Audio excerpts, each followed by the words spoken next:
আসসালামু আলাইকুম প্রিয় দেশবাসী। বর্তমান আমাদের দেশে বন্যা পরিস্থিতি অত্যন্ত ভয়াবহ রূপ ধারণ করেছে।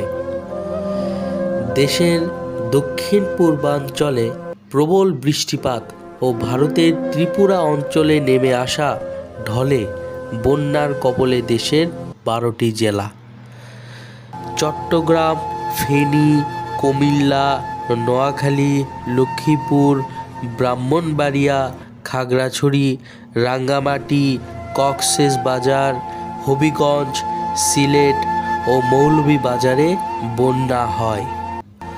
বন্যায় এ পর্যন্ত 13 জন মৃত্যু ও 45 লক্ষ মানুষ ক্ষতিগ্রস্ত হয়।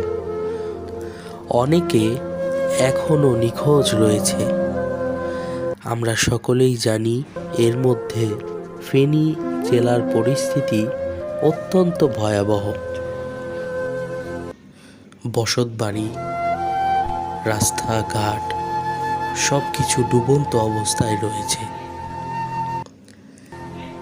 আপনারা সবাই অবগত আছেন, বন্যা কবলিত জেলাগুলোতে বিভিন্ন স্বেচ্ছাসেবী দল ইতোমধ্যেই ত্রাণ সামগ্রী বিতরণ কার্যক্রম শুরু করেছে।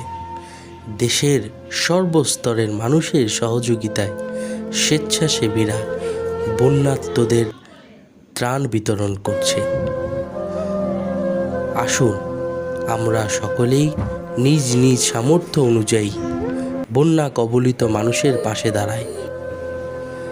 আল্লাহ আমাদের সকলকে এই দুর্যোগের হাত থেকে রক্ষা করুন। আমিন।